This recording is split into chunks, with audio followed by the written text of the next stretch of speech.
warahmatullahi wabarakatuh. Ismi Muhammad Darfan. Ana min fasli as-sadis fi kulliyah ad-dirasat al-islamiyah wal arabiyah. Sa'akum wa amamakum an yabhas anil maddah ilmu lughah, yakni an at-tawjih al-lughawiyah li hadis. قبل أن نبحث عن التوجيه اللغوي للحديث لابد أن نعرف أولا ما هو التوجيه. At-tawjih dari bahasa Arab yang berarti arahan atau arah sebuah bahasa. Apa maksud dari at-tawjih? Mari kita lihat dari segi bahasa. Mafhum at-tawjih. التوجيه هو عبارة عن عملية منظمة على شكل خطوات وتخطيطات أو الإرشادات يضعها الريادي أو القائد عن أفراد وفئة معينة من الناس. ما فائدة التوجيه؟ يعني ليساعدهم على تحقيق أهدافهم bisyaklin sahih. Jadi taujih ini kalau kita sederhanakan dalam bahasa Indonesia artinya bisa juga kita sebut dengan arahan atau undang-undang yang menjaga kita untuk agar selamat sampai dengan tujuan sesuai dengan koridor atau sesuai dengan undang-undang yang berlaku gitu. Begitu juga dengan dalam bahasa al-lughah, ya ini memiliki undang-undang atau mempunyai aturan yang harus kita pelajari. Kalau tidak kita pelajari, tentu akan salah arah atau bisa jadi salah pemahaman. Oleh sebab itu, ada baiknya jika mempelajari agama juga mempelajari bahasanya. Dalam hal ini yang kita bahas at-tawjih al-lughawiyah li hadis, khususnya hadis tentang bid'ah. Wa kullu bid'atin dolalah. Qala Rasulullah sallallahu alaihi wasallam, fa inna khairal hadits kitabullah wa khairul huda huda Muhammad wa syarrul umur muhdatsatuha wa kullu bid'atin dolalah.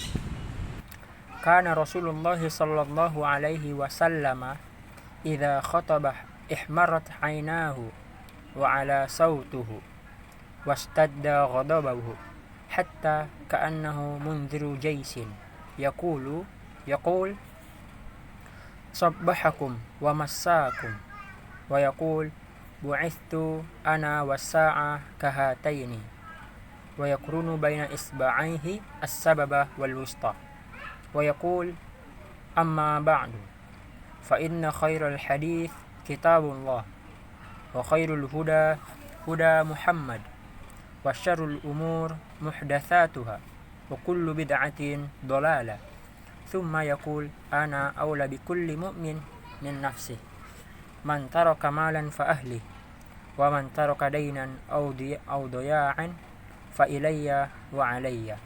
أو في رواية أخرى كانت خطبة النبي صلى الله عليه وسلم يوم الجمعة يحمد الله وينثى عليه ثم يقول على إثر ذلك وقد على صوته ثم ساق الحديث بمثله رواه Sahih Muslim. Apa maksud daripada hadis tersebut? Artinya adalah diriwayatkan dari Jabir bin Abdullah, suatu ketika Rasulullah Shallallahu Alaihi Wasallam berkhutbah memerah wajahnya dan tinggi suaranya, dan beliau kelihatan marah, seakan-akan beliau sedang memperingatkan tentara, mempersiapkan tentara. Beliau berkata, sabbahakum wa massakum. Kemudian berkata, saya diutus, bu'ithtu ana wassa'a kahatain. Saya diutus dengan jaraknya kiamat seperti dua hal ini. Wa yakrunu baina isba'ihi as-sababah wal wusta, dan beliau merenggangkan antara jari tengahnya dan jari telunjuknya. Kemudian Rasulullah berkata, amma ba'du Fa inna khairal hadits kitabullah. Sesungguhnya sebaik-baik perkataan adalah Al-Quran. Wa khairul huda huda Muhammad. Dan sebaik-baik petunjuk adalah petunjuknya Muhammad. Wa syarrul umur muhdatsatuha. Dan seburuk-buruknya sesuatu adalah hal-hal yang diada-adakan. Wa kullu bid'atin dhalalah. Dan setiap bid'ah adalah sesat. Demikian terjemahannya. Terkait hadis di atas tentang masalah bid'ah, di zaman kita sekarang kita kadang-kadang menemukan sebagian orang yang menyampaikan pesan-pesan agama, tapi kalau kita dengarkan itu sangat jauh sekali dari maksud agama itu sendiri. Karena penyebabnya jika kita teliti, mereka tidak mempelajari rahasia bahasa yang digunakan oleh agama Islam, khususnya bahasa Arab. Karena jika kita mempelajari bahasa Arab, tentunya kita tidak akan salah dalam memahami maksud daripada al-mutakallim, yakni ma'rifatu ma yuqsadu ilaihi al-mutakallim bil ma'na. Untuk memahami seperti hadis di atas, ulama-ulama kita telah membuat kaidah-kaidah untuk mempermudahkan kita bagaimana memahami teks-teks yang berbahasa Arab. Tumsiku ba'd al-rizari hadhihi an-nas an-nabawi asy-syarif فحكموا على كل ما هو جديد بأنه ضلال ليس فيه هدى وأن المحدثات في أمور الدين كلها شر لأنها ابتدعت وأنشئت من جديد. Jadi maksudnya berdasarkan pemahaman sebagian orang awam, jika membaca teks itu dari terjemahan, mereka akan mencap atau menjudge bahwa lafaz kullu di sini adalah semuanya tanpa terkecuali. Berbeda dengan orang-orang yang mempelajari agama atau memperdalamkan bahasa Arab, bahwa pemahaman mereka tidak sama dengan pemahaman orang awam. Nah, mari sekarang kita memahami hadis ini berdasarkan ilmu bahasa Arab. Qaulu Sayyidina Rasulullah sallallahu alaihi wasallam, kullu muhdatsatin bid'ah wa kullu bid'atin dhalalah. Laisa bihadzal itlaq alladhi fahmuhu al-ba'd mu'tamidan 'ala al-umum alladhi yufiduhu lafzun kullu. Jadi kalau kita kaji dalam kaidah bahasa Arab, setiap lafaz kullu jika bertemu dengan kata nakira itu artinya laisa jami'an, tidak semua. Misalnya ada dalam Al-Qur'an lafaz kullu yang tidak mengartikan artinya jami', tidak semuanya. Wahtaja al-Imam Ahmad ibn Hanbal ala min qalu bi khalqil Qur'an mustadallin bi qoulihi ta'ala Allahu khaliqu kulli syai'in bi anna ma'na kullu huna al-umum muqayyadun bi sifatin mahdhufa. Artinya bahwasanya banyak yang menunjukkan bahwa lafaz kullu di sini bukan berarti jami'ah, tetapi bisa juga berarti sebagian. Jadi kaidahnya adalah kullu bertemu dengan nakirah laisa jami'an, tapi tidak semuanya. Contohnya Imam Ibnu Hanbal, Ahmad Ibnu Hanbal yang menggunakan dalil Allahu khaliqu kulli syai', bahwasannya Allah menciptakan segala sesuatu. Segala sesuatu ini bukan semuanya, tapi ada yang Allah sudah ciptakan seperti Al-Qur'an. Atau contoh sederhananya seperti di dalam surah Al-Kahfi, Allah Subhanahu wa taala berfirman, "Ammas safinatu fakanat limasakina ya'maluna fil bahr fa aradtu an a'ibaha wa kana wara'ahum malikun ya'khudhu kulla safinatin ghasba." Kalau kita terjemahkan, adapun perahu itu adalah milik orang-orang miskin yang bekerja di laut. Aku bermaksud merusaknya, karena di hadapan mereka ada seorang raja yang akan merampas setiap perahu. Di sini kita fokus kepada lafaz kullu safinatin ghasba, yaitu setiap perahu. Bahwasanya kalau kita melihat kisah Nabi Khidir dengan Nabi Musa, bahwasanya beliau ingin membocorkan kapal-kapal orang miskin, karena kata Nabi Khidir di belakang mereka itu ada seorang raja yang akan merampas setiap perahu yang mereka jumpai.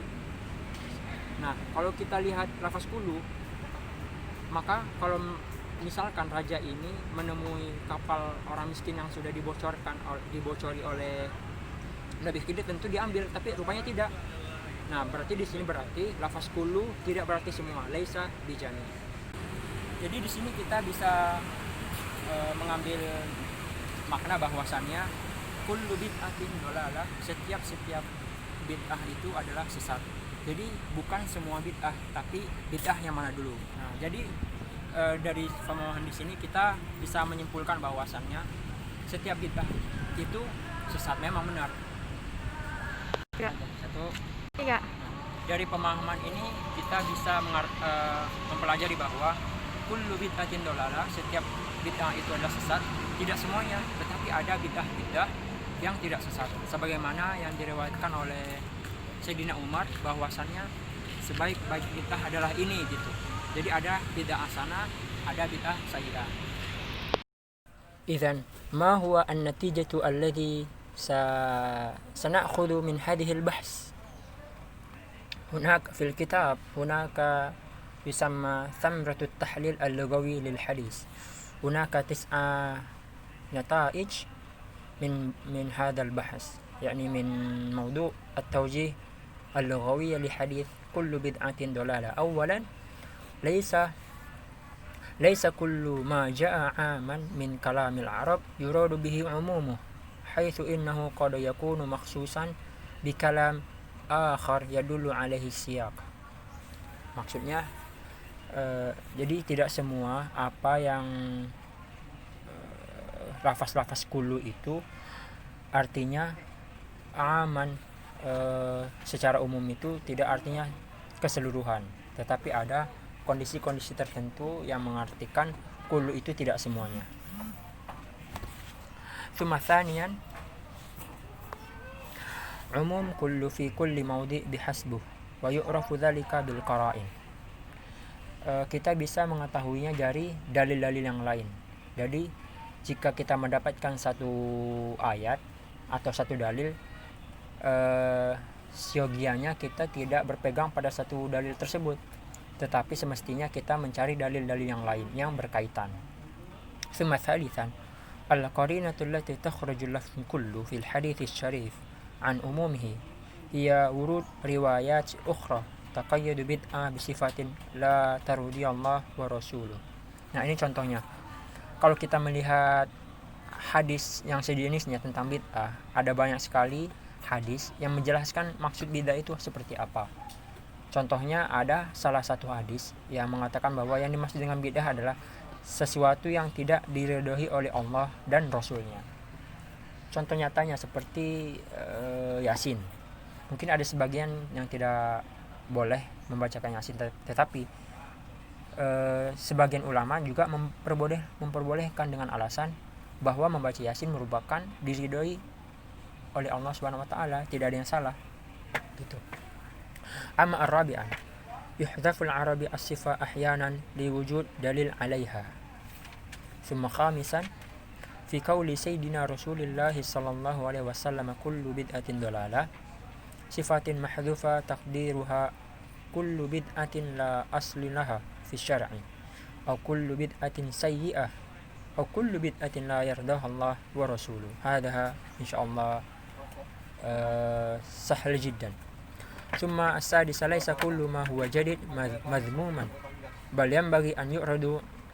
Ini enggak lengkap ya. Thumma as-sabi'ah usuluddin wa maqasid asy-syari'ah famin ahdath amran lahu fi syari'ah aslan aw jaa muwafaqan li maqasidiha fahuwa hasnun mamduh wala yusafu bil bidalalah.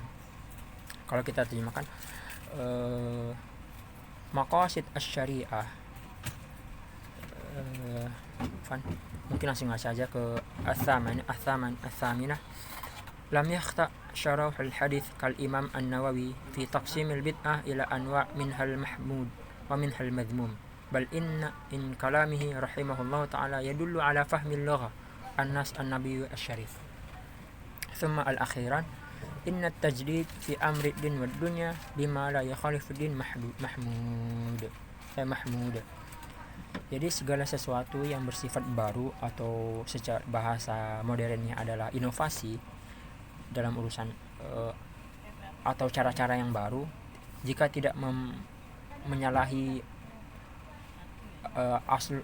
asal-asal agama atau hal-hal yang sangat, kan kalau dalam agama ini ada asal, ada furu'. Nah, yang asal ini atau akidah ini tidak boleh kita berbeda pendapat, tetapi harus sama. Nah, yang furu' ini boleh berbeda-beda. Mungkin hadza minni, syukran ala husni istima'ikum wa musyahadatikum fi hadzal video. Syukran, wassalamualaikum warahmatullahi wabarakatuh. Wassalamualaikum warahmatullahi wabarakatuh.